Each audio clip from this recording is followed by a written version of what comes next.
네, 정부 발의 상속세 및 증여세법 일부 법률 개정안에 대해서 반대 토론하기 위해서 나왔습니다. 오경원입니다. 먼저 오늘도 장관이 나오셔서 한 말씀 드립니다. 내란과 관련해서 어떤 공무원이든 어떤 공무원이든 관여되거나 연루됐으면 자격 없습니다.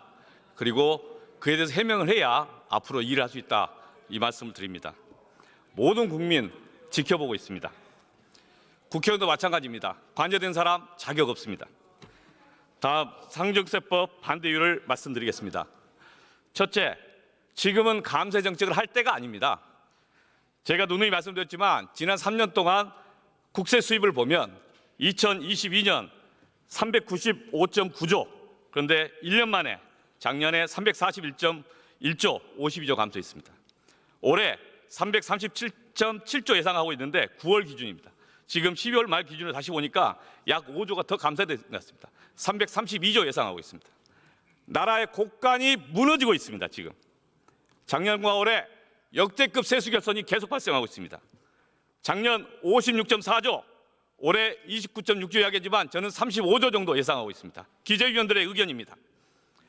올해 정부가 발표한 예산안에서 내년 국세 수입 예상액이 382조면 그 차익이 50조입니다. 지금 이 상황에서 50조를 더 거둘 수 있습니까? 거둘 수 있다고 정부는 이야기합니다. 말이 됩니까? 내년 경제 상황이 올해보다 더 어렵다고 이야기를 하고 있습니다. 전문가들 많이 이야기하고 있습니다. 그런데 어떻게 50조를 더 채울 수 있겠습니까?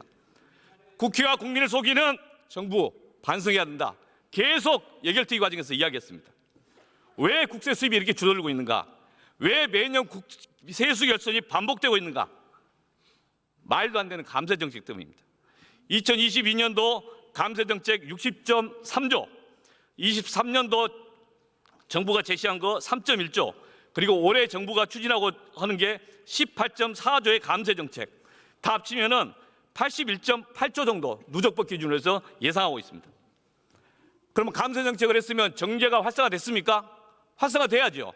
그런데 효과가 없습니다. 23년 1년 내내 상저하고 이야기했지만 역대급 경제 저성장 1.4%였습니다. 일본보다 떨어지는. 올해는 그러면 경제 성장이 잘 됐습니까? 2.6% 이야기했다가 지금 2.0으로 수렴하고 있습니다. 잠재 성장은 2.0, 내년에는 더 떨어질 거라고 합니다. 잠재 성장률 그 이하로. 그러면은 국가를 운영하려면 확대 재정을 해야 되는데 돈을 어디서 납니까? 왜 또 계속 감세 정책을 하는 거냐? 이런 말씀입니다. 이번 감세 정책, 정부 감세 정책 핵심이 상증세법입니다. 그래서 문제제기라는 겁니다.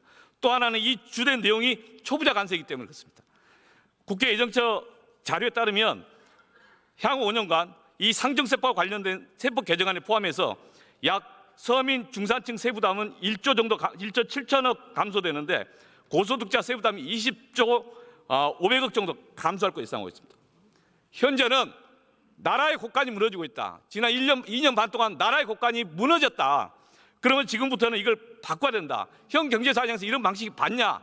감세 정책 바꿔야 된다.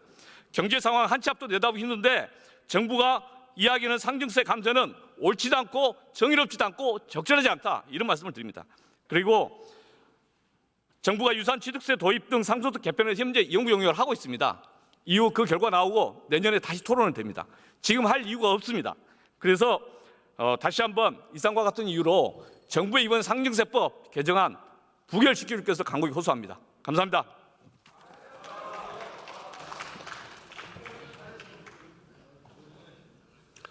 오기영 의원 수고하셨습니다. 다음으로 박수영 의원 나오셔서 토론해 주시기 바랍니다.